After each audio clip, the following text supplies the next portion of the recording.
terima kasih untuk pujian penyembahan yang telah kami nyanyikan. Sangat berarti dalam hidup kami melalui lirik ini ya Tuhan. Kami dapat mengalami kasih Tuhan di mana Engkau telah memberikan hidupmu, yaitu anakmu Yesus Kristus, untuk menebus segala dosa kami Tuhan. Menebus kami daripada segala dosa kami di kayu salib pada akhir hidup Yesus Tuhan. Dan pada hari ini Tuhan kami merayakan hari kelahiran Tuhan kami Yesus Kristus, di mana ini sangat membuktikan kami memiliki Yesus yang luar biasa. Kami memiliki Tuhan yang sangat mengasihi kami, sanggup berkorban nyawa demi menyelamatkan kami manusia yang pernah tersesat dalam dunia yang gelap ini ya Tuhan. Terima kasih Tuhan untuk kesempatan waktu ini. Kebersamaan kami dapat memuji, menyembah dan memuliakan nama Tuhan. Kini Tuhan tiba waktunya kami mempersiapkan seluruh hati kami ke dalam tangan-Mu, supaya kami dapat mengerti, kami dapat belajar, kami dapat fokus bersama akan pembelajaran firman Tuhan yang menjadi dasar dalam pertemuan kami pada malam hari ini, sempena meraih ulang kelahiran anakmu Yesus Kristus. Dan Tuhan, kami berdoa setiap pribadi kami, anak-anak Tuhan yang ada di dalam gereja pada saat ini Tuhan, urapi kami Tuhan dengan kuasa-Mu, sehingga kami dapat bersama mengalami kasih Tuhan melalui pemberitaan firman-Mu. Kami menyerahkan juga jemaat Tuhan gereja ini yang tidak bersama kami oleh karena mereka merayakan hari Natal bersama dengan keluarga mereka di kampung. Kami serahkan juga mereka, bahkan gereja-gereja yang ada di sekitar kami ataupun di dalam muka bumi ini Tuhan, yang sedang mengadakan ibadah Natal. Kami serahkan semuanya Tuhan. Kami diberkati, kami mengalami kasih Tuhan, kami mengalami kebaikan Allah melalui kelahiran anakmu Yesus Kristus yang sesungguhnya dalam hidup kami. Pimpin kami dari awal sehingga selesai pemberitaan firman-Mu. Jauhkan daripada kuasa jahat, kuasa iblis yang coba mengganggu konsentrasi kami pada malam hari ini. Biarlah kami fokus, dipimpin, disertai Roh Kudus-Mu. Ini doa kita bersama dengan nama Allah Bapa, Anak dan Roh Kudus. Semua jemaat Tuhan yang diberkati sama-sama kita katakan amin.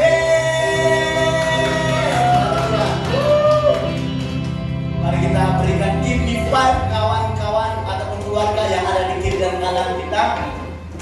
Give me five, selamat hari Natal, selamat hari Natal.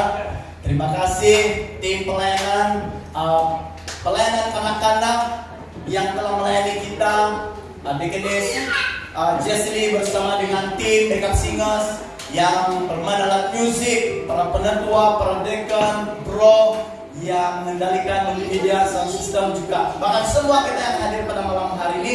Semua jemaat Tuhan dipersilakan duduk. Siap mendengar firman Tuhan? Siap, amin. Saya sangat-sangat diberkati dengan pujian penyembahan kita yang telah kita nyanyikan bersama-sama sebentar itu tadi.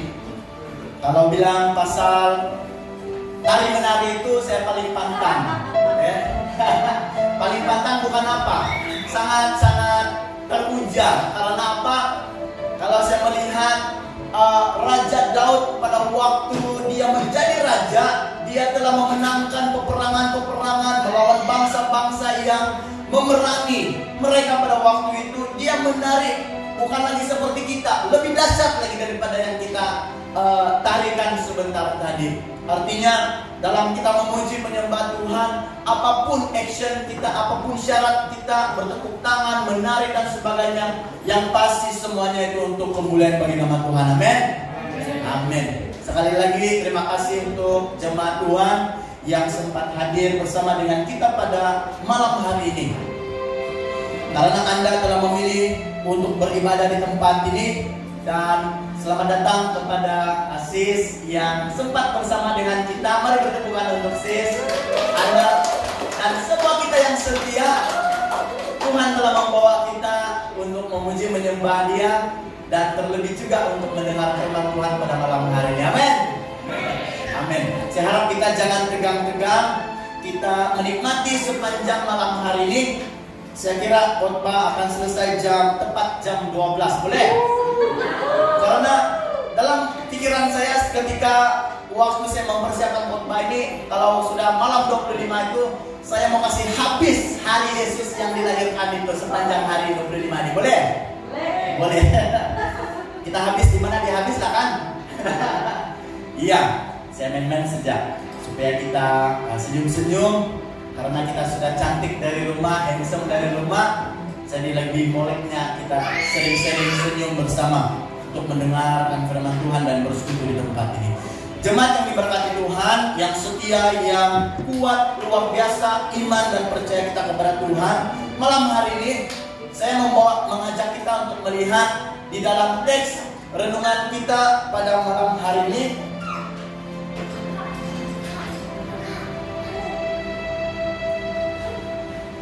Di dalam kitab Yesaya bab 9 ayat 6. Ada juga saya sediakan di hadapan kita untuk tatapan, untuk bacaan, untuk renungan kita. Sekali lagi di dalam kitab Yesaya Perjanjian Lama, kitab Yesaya 9 bab 9 ayat 6, fokus satu ayat. Saya melihat kalau jemaat perasan ataupun sedar pada siang pagi tadi, di mana penatua tinggi ada mengungsikan message tentang Yesus yang dilahirkan, dan saya melihat apa yang disampaikan oleh penatua tinggi, dia ada mention tentang Yesaya 9 ayat 6. Nah, bukan itu sahaja.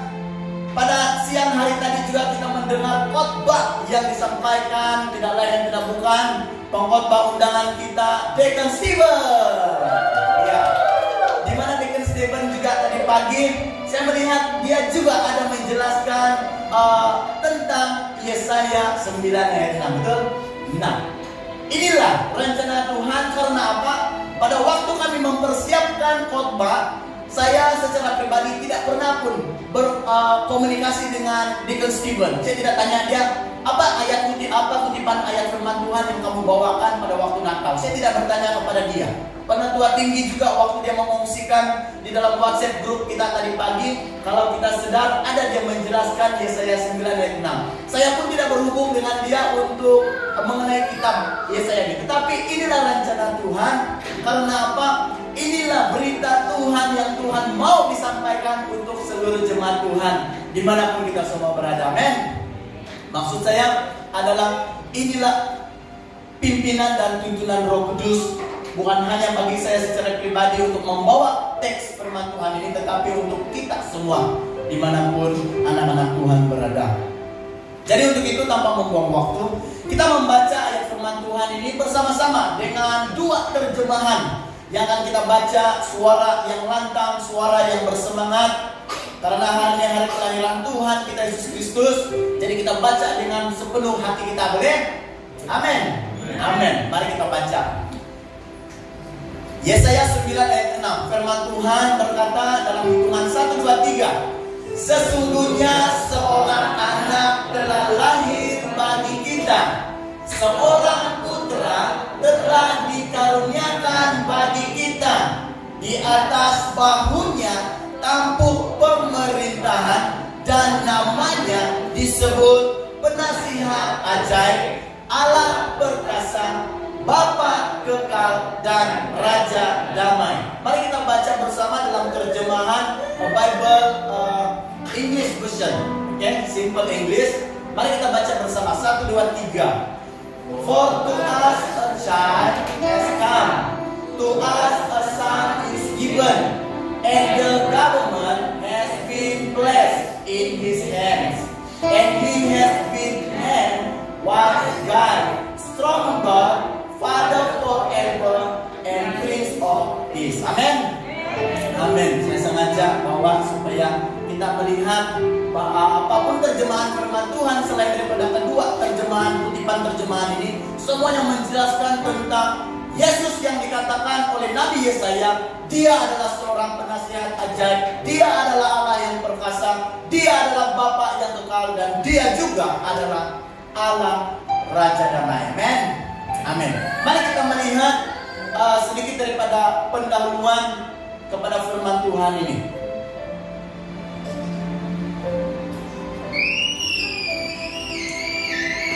Sebelum kita melihat pendahuluan, saya membawa satu tema untuk kita pelajari bersama pada malam hari ini, yaitu kelahiran Yesus mewartakan autoritinya Allah.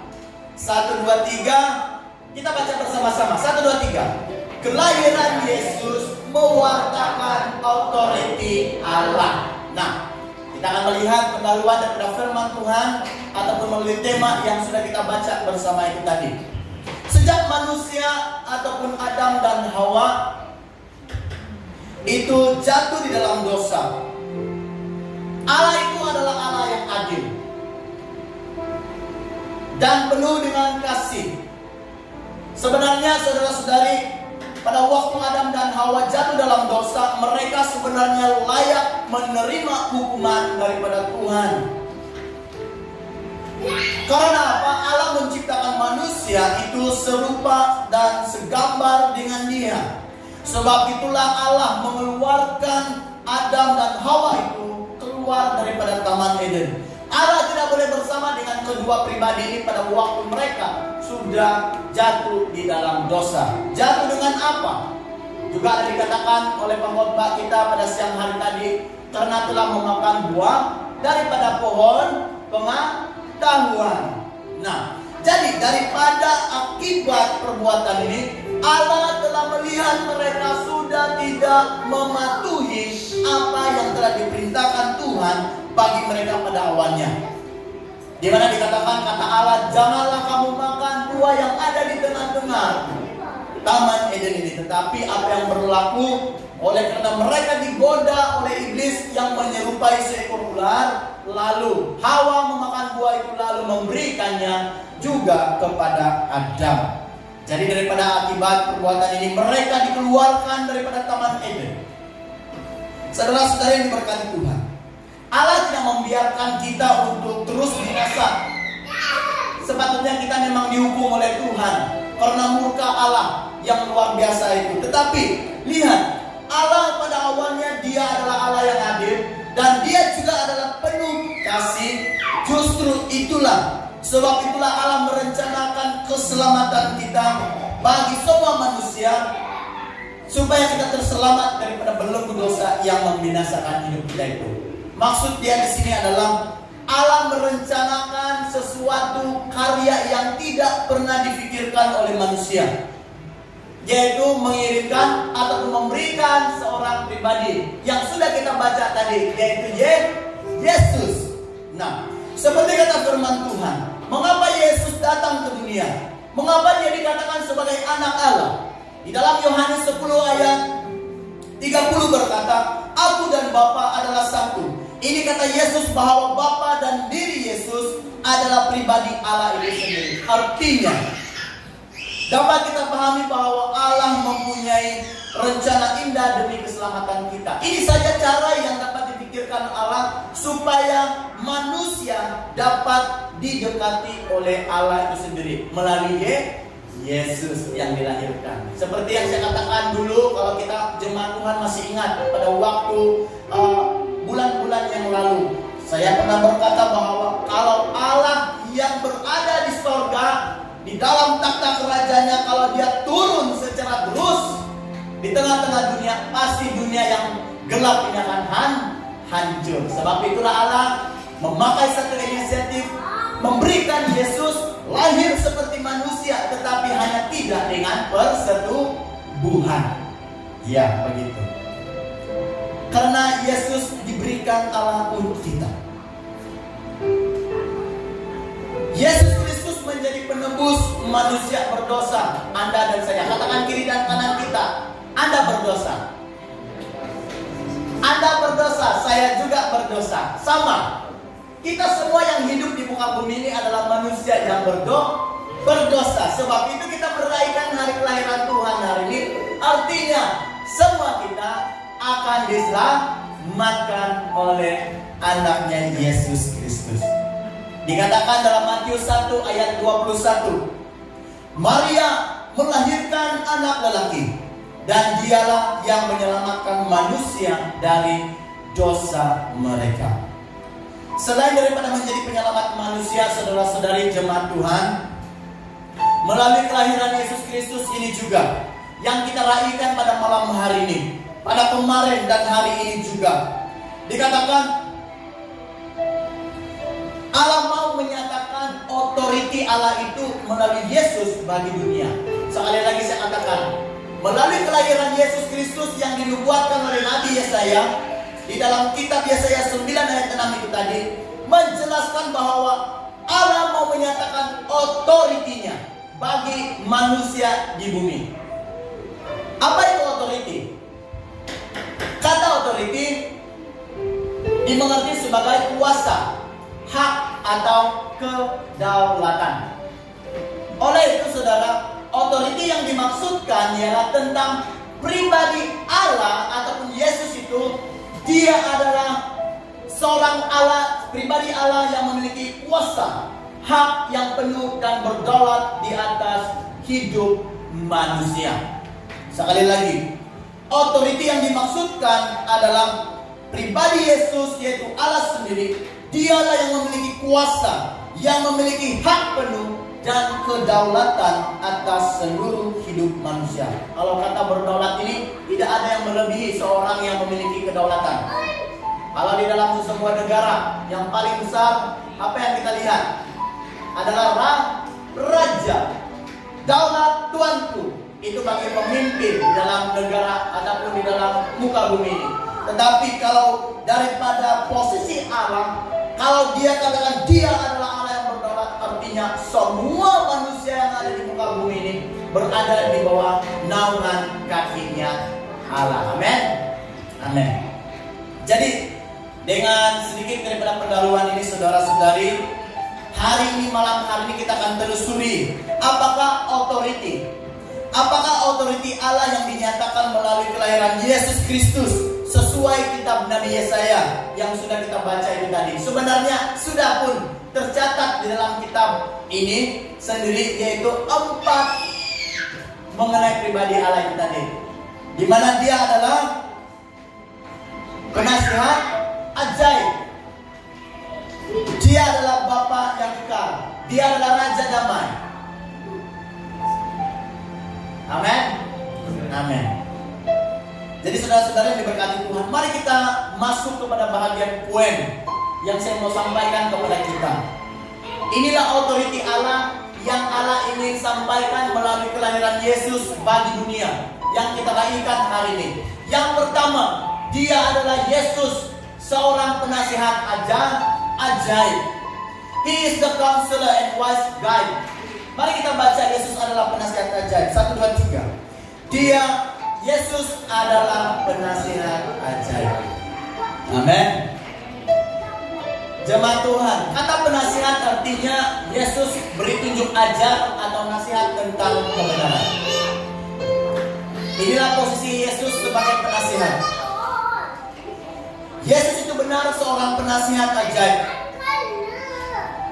yang diberikan Allah lahir bagi dunia. Benar. Dia yang dimaksudkan di dalam kitab Nabi Yesaya yang kita baca itu tadi. Di dalam kitab Yesaya 9 ayat 6 yang sudah kita bacakan bersama. Saudara, mengapa Allah mau menyatakan otoritinya melalui Yesus Kristus sebagai penasihat ajaib? Ini yang saya mau sampaikan kepada kita. Mengapa Allah mengatakan Yesus yang lahir itu sebagai penasihat ajaib? Ada beberapa alasan yang saya sampaikan kepada kita, sediakan kepada kita. Yang pertama, Yesus sebagai penasihat ajaib, dia adalah Allah yang akan menunjukkan jalan kebenaran. Jemaat Tuhan, mengapa Yesus menjadi penasihat ajaib, menunjukkan jalan yang benar bagi manusia? Karena sejak Adam dan Hawa, jalan-jalan manusia itu sudah tidak benar. Banyak terpesong. Hidup manusia, jalan hidup manusia itu sudah banyak. Tidak lagi mengarah kepada kebenaran Tuhan, tetapi mulai terpesong mengikuti kehendak ataupun jalannya sendiri. Sebab itulah Yesus katakan, Allah katakan, Yesus ini adalah seorang anak pada suatu hari nanti menjadi penasihat ajaib bagi manusia berdosa. Sebab apa? Sebab manusia di muka bumi sudah tidak memiliki jalan yang benar. Semua itu jalan diri sendiri. Kalau kita lihat sekarang di jalan raya, ada yang tidak puas hati, Ada yang mau ikut jalan sendiri sampai apa yang berlaku? Eksiden. Karena apa? Semua mau ikut jalan dia sendiri, ikut hati dia sendiri, tanpa memikirkan kepentingan keselamatan orang lain. Begitu juga mengapa Yesus datang menjadi penasihat, karena manusia memilih jalan mereka sendiri sehingga mereka tidak berjalan di dalam kebenaran Tuhan. Saya pikir kalau Yesus tidak lahir menjadi penasihat ajaib, Alkitab juga tidak ada. Jadi kita mengikut cara yang baik dari siapa? Pasti tidak ada. Bersyukur kita hari ini karena melalui Alkitab ini kita dapat melihat Allah menjadi penasihat, menunjukkan jalan yang benar bagi setiap kita yang pernah berdosa ataupun tersesat. Amin. Amin. Yang kedua, Yesus adalah penasihat ajaib di mana dia memimpin manusia menuju pertobatan. Firman Tuhan sebagai nasihat untuk hidup manusia hari ini. Bahkan saya sendiri sebagai seorang pastor, tanpa Alkitab saya tidak dapat menuju kepada pertobatan hidup saya mula-mula sebelum menyerahkan hidup kepada Tuhan. Di dalam Matius 9 ayat 12 dan 13. Orang sakitlah memerlukan tabib, bukannya orang sehat. Yesus diberikan Allah artinya untuk memimpin kita menuju kepada pertobatan. Sebab itulah dia layak digelar oleh Allah sebagai penasihat. Hanya Yesus saja yang dapat menasihati manusia, memimpin manusia, membawa manusia, memegang tangan manusia melalui kebenaran yang disampaikannya itu menuju kepada pertobatan. Ini yang saya saksikan bagi kita secara pribadi. Saya juga katakan ini sebelum. Kalau bukan firman Tuhan kalau bukan Yesus menjadi penasihat hidup saya, artinya saya tidak akan melihat Anda semua malam hari ini. Betul? Anda juga tidak akan dapat melihat keluarga yang ada di sekeliling kita untuk berada di gereja. Karena apa? Tidak ada seseorang yang dapat menasihati kita, membawa kita menuju pertobatan dan datang kembali kepada Tuhan. Amin. Amin. Nah, itulah fungsinya Allah. Otoriti Allah yang dinyatakan Allah melalui Yesus bagi dunia. Dia adalah penasihat ajaib. Hanya Yesus. Di dalam dunia, adapun orang mau menasihati kita, ada yang benar, ada juga yang tidak benar. Tetapi melalui Yesus sebagai penasihat, dialah kebenaran itu sendiri. Amin. Amin. Katakan kiri dan kanan kita, Yesus itulah kebenaran kita. Yesus itulah kebenaran kita. Benar jemaat Tuhan. Seterusnya, Yesus adalah penasihat ajaib yang dikatakan Nabi Yesaya itu tadi. Karena apa? Dia itu adalah sumber penghiburan dan harapan bagi dunia, terlebih kepada semua manusia hari ini. Saya mengutip satu ayat di dalam 1 Petrus 5 ayat 7. Firman Tuhan ini berkata, serahkanlah segala kesusahan, kebimbangan kita kepada Tuhan, sebab Dia yaitu Yesus yang memelihara kita. Benar jemaat Tuhan. Benar, sangat benar. Ketika kita berjalan di dalam dunia yang penuh dengan kegelapan, penuh dengan kesedihan, penuh dengan kekecewaan, penuh dengan putus asa, Dia adalah Yesus sebagai penasihat kita, di mana Dia akan memberi harapan di dalam ketidak ada harapan. Hanya Yesus. Harapan kita hanya di dalam Yesus. Saya tidak menjamin bagi kita di luar Yesus ada pengharapan. Saya katakan di luar Yesus tidak ada pengharapan bagi kita. Hanya di dalam Yesuslah harapan bagi kita. Sebab itu dikatakan serahkanlah apa masalah kita. Jangan simpan-simpan seolah-olah kita ini kuat di hadapan Tuhan. Bayangkan Tuhan sedang berdiri di tepi kita, menanti kita untuk memperkatakan masalah kita kepada Tuhan. Tetapi kita sombong. Kita menyimpan seolah-olah saya yang berkuasa atas masalah hidup saya. Saya katakan tidak, Anda silap. Karena apa? Jelas Yesus itu penasihat ajaib. Tanpa seorang penasihat ajaib seperti Yesus yang dilahirkan hari ini bagi kita, dunia tidak akan dapat memiliki penghiburan dan harapan yang pasti. Amin. Amin. Jadi saudara-saudari yang diberkati Tuhan, seperti ada satu lagu tentang penasihat ajaib yang saya dapat dengar daripada YouTube kita, di mana lagu ini berkata, ajaib Kau Tuhan, penuh kuasa, sanggup pulihkan keadaanku, dalam tangan-Mu seluruh hidupku tak akan goyah selamanya. Seseorang tidak akan pernah menulis lirik lagu ini kalau dia tidak memiliki pertolongan, pengharapan, dan penghiburan daripada Tuhan. Amin. Sebab itulah inspirasi seseorang menulis lirik ini, dia telah mengalami secara pribadi pertolongan dan harapan daripada Tuhan. Begitu juga dengan kita. Hari ini jemaat Tuhan, sembenan Natal ini persoalannya, maukah Anda memilih Yesus Kristus menjadi penasihat ajaib dalam hidup Anda? Mau tidak mau terletak di dalam hati Anda masing-masing. Tetapi saya kongsikan, saya secara pribadi, keluarga saya, kami sehati mengatakan kami memilih Yesus menjadi penasihat seumur hidup kami selagi masih bernapas di muka bumi. Amin. Sama seperti kita. Yang kedua,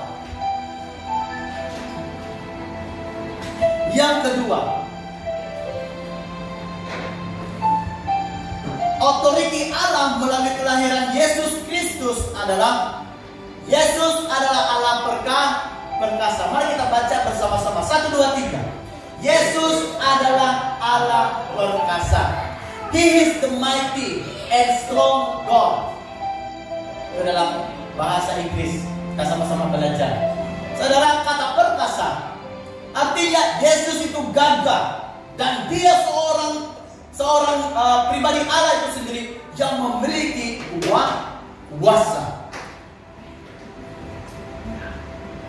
Saudara, saya akan menjelaskan mengapa Allah menyatakan otoritinya melalui Yesus Kristus sebagai Allah yang perkasa di poin yang kedua ini.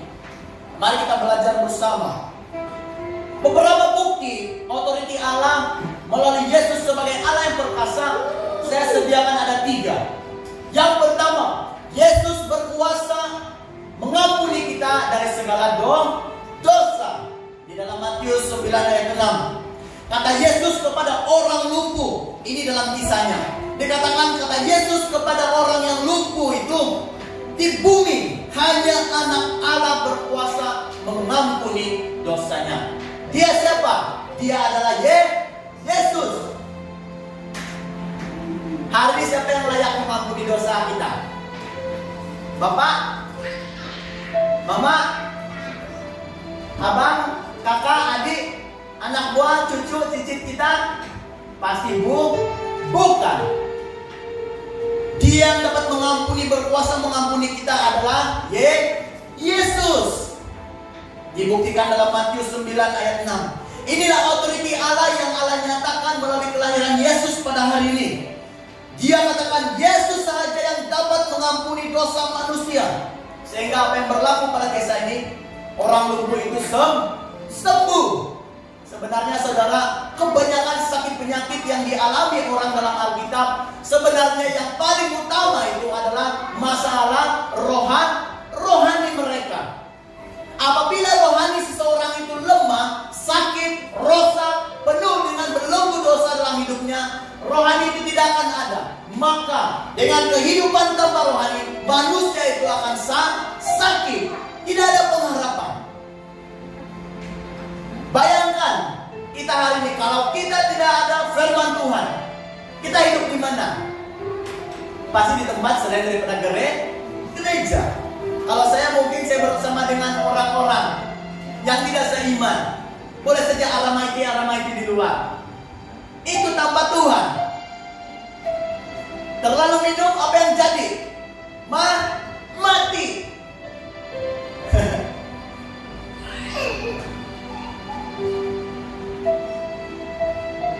Ada satu kisah, saya sangat sedih karena ada beberapa kawan saya yang pernah minum, mabuk bersama dengan saya dulu. Ada 2 yang sudah pergi. Dan saya pernah bertanya, kenapa saya tidak sempat bersama dengan mereka pada waktu sebelum mereka itu meninggalkan kita. Tetapi saya hanya berserah kepada Tuhan dan berdoa bagi mereka. Walaupun mereka sudah tidak ada, saya tetap berdoa supaya karena Tuhan yang penuh dengan kasih ini menerima orang-orang yang kita kasih dengan doa. Mereka adalah geng-geng keras saya dulu. Dan ketika mendengar cerita, mereka kolaps apabila terlalu mabuk. Kolaps, tidak lama daripada itu disahkan oleh dokter sudah pergi. Ada yang bertahan tapi hanya berminggu. Ada yang satu balik rumah, esok sudah pergi. Jadi ketika mendengar hal ini, saya sangat sedih.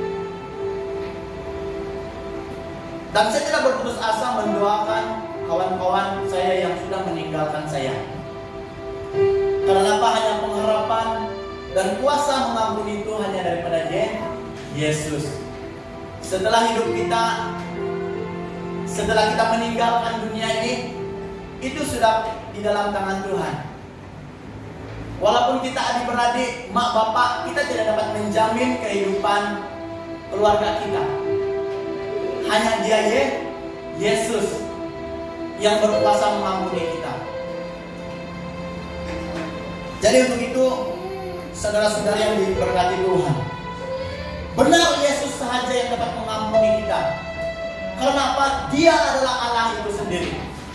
Untuk itu datang kepada Tuhan, berdoa kepada Tuhan, ambil masa kita secara pribadi di rumah, di tempat kita bekerja, di tempat sekolah. Tuhan, ampuni saya. Ketika Anda mengungkapkan keberdosaan kita kepada Tuhan, Allah mendengar dan mengampuni kita.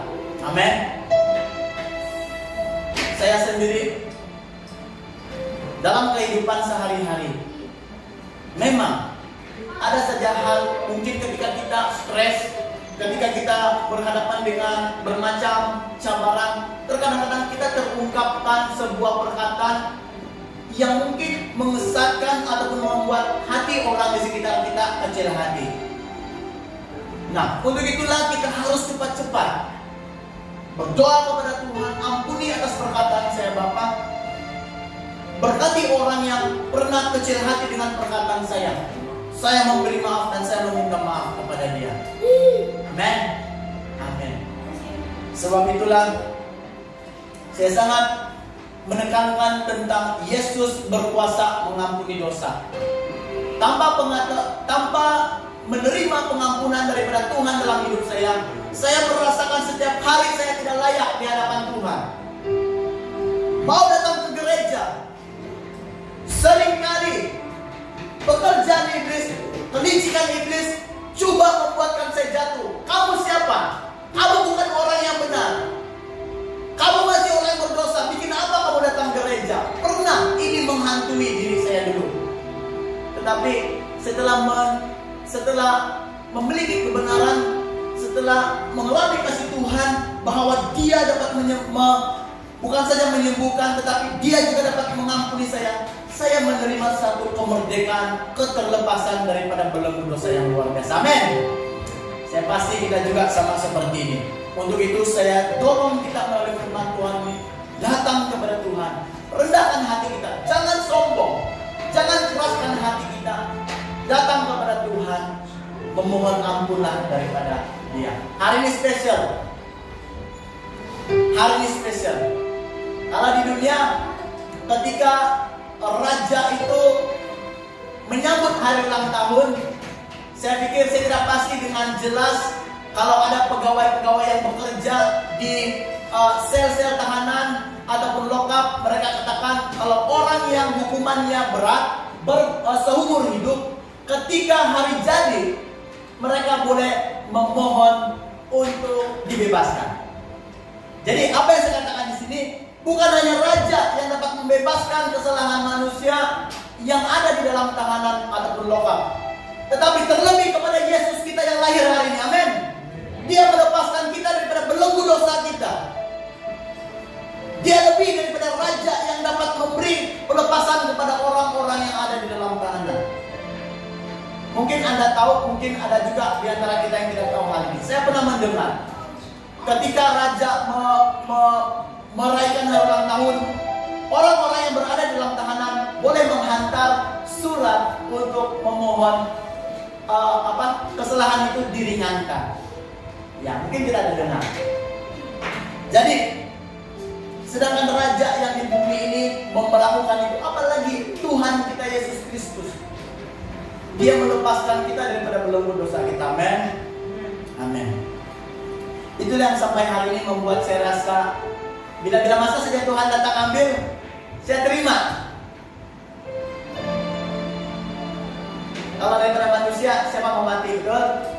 Tetapi kalau kita mengalami pertolongan Tuhan, Dia adalah Allah yang berkasa telah mengampuni kita. Artinya kita siap. Apa yang terjadi kita siap. Karena apa? Kita sudah terlepas daripada ikatan-ikatan dosa kita. Karena kita sudah diampuni oleh Yesus. Yang setuju katakan amin. Katakan kiri dan kanan, Allah mengampuni Anda. Allah juga mengampuni saya. Ya. Itulah artinya hari kelahiran Yesus bagi kita hari ini. Dia adalah Allah yang perkasa. Dia dapat mengampuni kita. Dan yang kedua, Dia dapat menyembuhkan seorang wanita yang sudah 12 tahun sakit pendarahan. Dikatakan dalam Matius 9 ayat 20, hanya dengan memegang ujung jubah Yesus saja perempuan ini sembuh. Nah, sebab itulah Yesus ini benar, Dia berkuasa. Hanya melalui pakaian Yesus saja orang boleh sembuh. Apalagi kalau kita percaya kepada pribadi yang punya ujung pakaian ini. Betul? Amin. Nah, baru saja ujung lah, kan? Apalagi kalau ujung baju contohnya. Pegang ujung baju ini saja terus kita sembuh. Apalagi kita memegang tubuh Yesus kalau kita berkesempatan pada waktu itu. Apalagi kita beriman kepada Tuhan, lebih lagi daripada itu yang diberikan Yesus. Amin. Amin. Yesus berkuasa menghancurkan kuasa iblis. Ini juga yang sangat menarik hati saya. Di dalam Lukas 8:26 sehingga 39 dikatakan ada seorang yang kerasukan setan, Legion. Dia dipulihkan oleh Yesus daripada penyakit kerasukan itu. Apa yang berlaku? Iblis-iblis itu masuk ke dalam kawanan babi. Jangan pula kita takut makan babi lepas ini. Karena apa? Hanya tempat itu saja yang dapat dipikirkan oleh kawanan iblis pada waktu itu. Jangan bunuh kami, tapi biarkanlah kami masuk kepada kawanan babi itu. Tetapi apa yang terjadi? Mereka sendiri terjun dan mati di dalam danau itu. Nah, jadi itulah yang sangat menarik hati saya. Apapun pekerjaan iblis yang cuma merosakkan keluarga kita, yang cuma merosakkan pelayanan kita, yang cuma merosakkan kesehatan kita, jangan takut. Karena Yesus sudah menghancurkan pekerjaan iblis.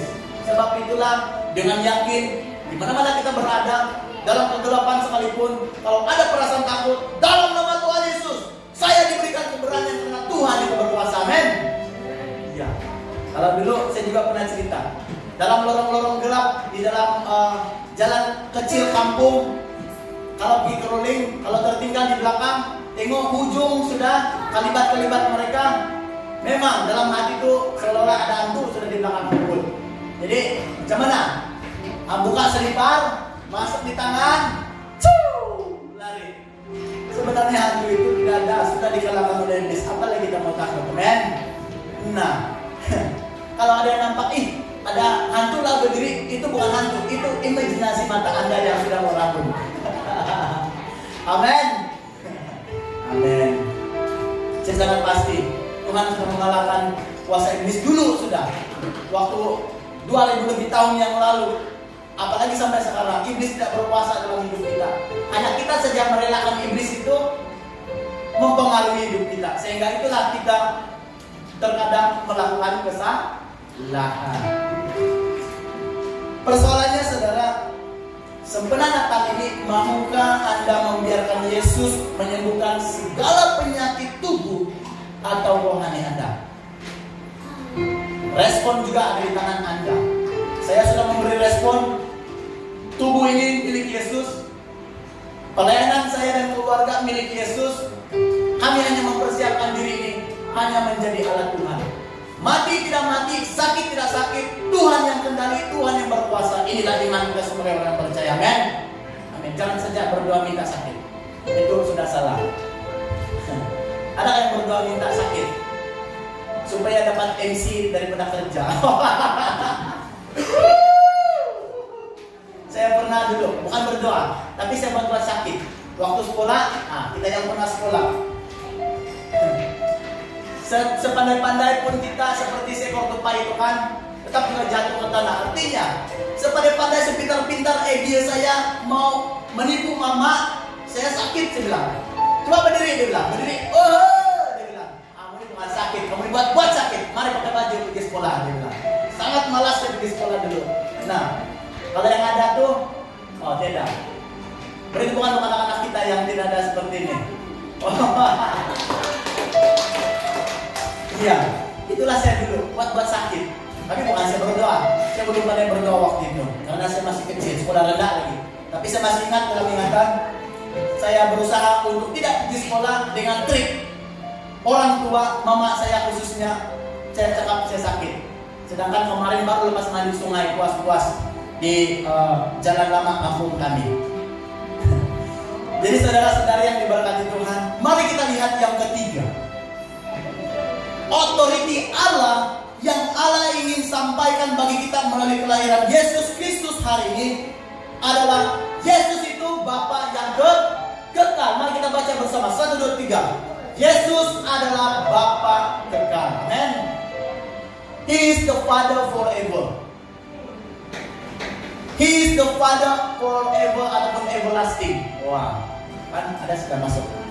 Nah, everlasting, forever, selama-lamanya. Kata kekal di sini artinya Yesus itu tetap ada selamanya, tidak berubah, dahulu, sekarang, sampai selamanya. Yesus itu benar adalah Bapa yang kekal. Dia Tuhan untuk selamanya dan tidak berubah, tidak pernah berubah. Jadi saudara, mengapa Allah menyatakan otoritinya melalui Yesus sebagai Bapa yang kekal? Ada beberapa alasan yang saya berikan kepada kita hari ini. Yang pertama, Dia adalah Bapa yang kekal karena Dia tidak pernah berubah. Dia tetap Yesus. Sebelum Yesus mati, pada waktu Dia mati, Dia bangkit naik ke surga. Dia tetap adalah Yesus, adalah Allah yang kekal, Bapa yang kekal. Kesaksian Yohanes dalam Wahyu 22 ayat 13. Kata Rasul Yohanes tentang penglihatan Allah kepada dia, Akulah Yesus, Alfa dan Omega, pertama dan akhir, awal dan yang akhir. Artinya, sejak dari awal penciptaan sampailah akhir hidup muka bumi ini termasuk manusia, Dia adalah Allah yang kekal. Hanya Dia. Sebab itu hari ini kita harus berjerih, berusaha dengan tekun, mencari, mendapatkan pribadi yang kekal ini. Karena apa? Kita bukan berjuang tentang kehidupan kita yang sementara hari ini, bila-bila saja mati, tetapi kita memperjuangkan hidup kekal bersama Allah di sorga. Kalau Anda sanggup memberi saya 1 juta hari ini demi menjual iman saya kepada Tuhan, saya tidak memilih duit, tapi saya memilih kepada Tuhan karena Dia memberikan hidup kekal bersama Tuhan di surga satu hari nanti. Amin. Bagaimana dengan jemaat? Kalau ada di hadapan satu bag duit, memperhitungkan iman Anda dengan duit itu, mana yang Anda pilih? Jangan jawab dalam hati. Masing-masing kita punya respon, keputusan. Amen. Nah, kalau kita adalah seorang yang mengimani kasih Tuhan oleh kelahiran Yesus hari ini, berarti kita adalah orang-orang yang tetap tidak berubah iman karena kita memiliki Yesus yang tidak pernah berubah. Yesus memberikan hidup kekal bagi manusia. Sebab itulah dia adalah Bapa kekal. Dalam Yohanes 3:16. Karena begitu besar kasih Allah akan dunia ini, Allah sanggup memberi Yesus sebagai korban, supaya setiap kita yang percaya kepada Yesus tidak binasa, tetapi beroleh hidup yang kekal.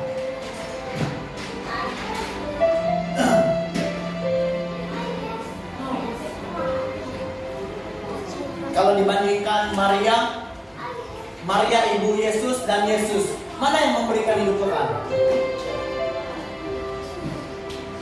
Mari. Salah nih. Kalau bukan Yesus juga ada dikatakan tadi, betul? Kalau bukan Yesus, kalau bukan Maria, Yesus tidak akan lahir, betul kan? Juga dijelaskan Bros Deacon Stephen tadi. Kalau rencana Allah sudah memilih Maria, artinya Maria yang mengandung dan melahirkan Yesus. Kalau bukan Maria yang dipilih oleh Allah untuk melahirkan Yesus, artinya ada nama-nama lain yang tercatat di dalam Alkitab. Mungkin namanya boleh saja Joshua kan? Joshua ibu Yesus. Kalau Yesus Allah itu memilih saya, tetapi oleh karena lelaki memang kita tidak dapat melahirkan anak. Amin. Ya, sangat benar kebenaran firman Tuhan yang dikongsikan bagi kita, karena itu adalah kebenaran firman Tuhan. Yang ketiga, Yesus memang Bapa kekal. Dalam Ibrani 13:8, Tuhan Yesus tidak berubah, dahulu, sekarang, dan sampai selamanya. Dari kita lahir sampai kita mati, Dia tidak berubah, Dia tetap Allah. Amin. Persoalannya yang ketiga, adakah Anda mau memperoleh hidup kekal bersama Yesus? Jika ya, dalam hati kita peganglah iman Anda dengan teguh kepada Yesus Tuhan. Katakan kiri dan kanan, berpegang teguh kepada Tuhan. Jemaat Tuhan, berpeganglah teguh kepada imanmu kepada Allah, yaitu Yesus Tuhan dan Juru Selamat kita. Yang keempat terakhir, kalau bilang khotbah itu terakhir, mesti kita sudah senang hati karena kita sudah mau habis. Otoriti keempat yang Allah mau nyatakan kepada manusia melalui kelahiran Yesus Kristus adalah Dia adalah Raja damai. Yang keempat, 1, 2, 3, baca dengan saya. 1, 2, 3. Dia adalah Raja damai. He is the Prince of Peace. Dia adalah Raja di atas segala raja. Dia adalah Raja kedamaian sejati di bumi bahkan di sorga. Apa itu damai? Damai artinya tenteram, tidak berselisih, aman, tidak bermusuhan. Dalam hal ini Allah memberikan anaknya Yesus Kristus menjadi seorang Raja damai. Artinya Yesus itu mencintai kedamaian, dan damai itu adalah pribadi Yesus sendiri. Bayangkan kalau Yesus tidak ada, apakah manusia dengan Allah boleh berdamai? Tidak boleh. Seberusaha seperti apapun bangsa Israel dulu untuk meminta keredaan, meminta perkenanan daripada Allah, tidak dapat. Karena apa? Mereka seringkali membuat dosa. Korban hari ini, besok buat dosa. Korban besok, lusa buat dosa. Sebab itu Allah tidak berkenan dengan korban binatang yang mereka buat. Sebab itu Allah berpikir melalui Yesus saja, anaknya, yaitu diri Dia sendiri, dapat memperdamaikan Allah dengan manusia yang berdosa. Kenapa? Kalau kita melihat kisah kelahiran Yesus, Dia lahir daripada kandungan Roh Kudus. Artinya seseorang yang lahir daripada kandungan buah Roh Kudus, dia adalah seorang yang kudus, tidak melalui persetubuhan seperti kita manusia. suami dan istri, lalu lahirlah anak kita. Tidak. Tetapi melalui kelahiran Yesus, dia lahir melalui Roh Kudus Tuhan bagi diri Maria, sehingga dia melahirkan Yesus, seorang pribadi yang kudus dan menjadi raja damai bagi dunia. Saudara-saudara yang diberkati Tuhan, mengapakah Allah nyatakan otoritinya melalui Yesus sebagai raja damai? Ini yang akan saya bawakan kepada kita. Yang pertama itu, Yesus itu adalah sumber perdamaian Allah dengan manusia. Dalam Roma 3:25 dikatakan Yesus Kristus ditentukan Allah menjadi jalan perdamaian. Bukannya pastor ditentukan Allah menjadi jalan perdamaian. Anda dijadikan perdamaian bagi Allah dengan manusia, tidak ada. Tetapi yang dijelaskan di sini hanya Yesus. Nah, hanya Yesus saja. Kalau Anda mau berdamai dengan masa lalu Anda, kalau Anda mau berdamai dengan keluarga Anda, kalau Anda mau berdamai dengan jemaat Tuhan, kalau Anda mau berdamai dengan orang yang pernah mengenali Anda, yang pernah mengecewakan Anda, yang pernah Anda kecewakan, jangan cari kedamaian di luar Allah, yaitu Yesus. Tetapi carilah Dia, karena Dia ditetapkan untuk memperdamaikan kita dengan Allah. Mengapa saya katakan berdamai dengan masa lalu? Kalau saya tidak berdamai dengan masa lalu saya dulu, saya tidak akan pernah hidup tenteram. Semua kita orang melakukan dosa. Saya juga adalah pastor. Sebelum menjadi pastor, saya merupakan seorang pemuda yang hidup penuh dengan dosa. Bersyukur anak-anak Anda ataupun PMM yang belum pernah melalui apa yang saya lalui. Sebab itu saya katakan, jangan kita lakukan hal-hal yang sudah pastor pernah lakukan. Minum mabuk-mabukan, berpesta pora, mencoba sabu dan sebagainya. Itu semua adalah dosa di mata Tuhan. Tidak ada keuntungan. Gaji hari ini, besok habis duit. Besok baru berkira-kira okoliter sudah keluar. Apa yang saya pakai kemarin, tahu-tahu sudah habis. Berkrek-krek bil, minum. Apa yang saya dapat? Percuma. Bersyukur Anda yang belum pernah melalui ini. Sebab itu saya berani nasihatkan Anda melalui kebenaran firman Tuhan. Tidak ada keuntungannya ketika kita hidup dalam kemampuan, ketika kita hidup dengan penuh fitnah, penuh dosa, penuh dengan menjajatkan orang. Tidak ada keuntungannya. Karena semuanya akan mengejar kita untuk semakin jatuh dan jatuh lagi. Sebab itulah penting kita berdamai dengan masa lalu kita. Pasti keluarga kita juga memiliki masa lalu kita. Saya dengan istri memiliki masa lalu yang berbeza. Kalau kami berdua tidak memaafkan masa lalu kami dan memulai hidup yang baru, kami yang pasti tidak akan tenteram. Karena apa? Mengejar masa kita hari ini. Sebab itu dikatakan berdamailah dengan Allah, berdamailah dengan masa lalumu, berdamailah dengan orang yang pernah mengenali Anda. Amin. Ketika kita memiliki kedamaian, seolah-olah dunia ini tidak menjadi masalah bagi kita. Ini yang saya alami. Ketika kita berdamai dengan banyak orang, ketika kita berdamai dengan masa lalu, dosa lalu kita, ketika kita tidak mau lagi melakukan dosa, ketika kita berdamai dengan Allah dan percaya kepada Tuhan, seolah-olah dunia ini kita lalui dengan selambanya, relax. Kita memang ada masalah, pastor ada masalah, pemimpin ada masalah, jemaat ada masalah, pasti ada.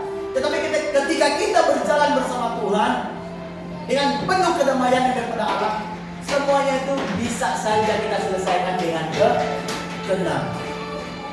Apa mau repot-repot? Discuss, bincang. Hal boleh settle. Apa mau berganti? Betul? Amin. Nah, sebab itulah kedamaian itu sangat penting yang daripada Yesus bagi kita. Yesus memberikan kelegaan dan kedamaian. Ini juga. Saya pernah berpikir ketika hidup berpesta pora itu memberikan kedamaian karena di rumah stres. Mak bapak selalu bercakap, jangan itu, jangan ini, jangan itu, jangan ini. Sebenarnya nasihat orang tua ketika saya merenungkan kembali, semuanya itu sebenarnya ingin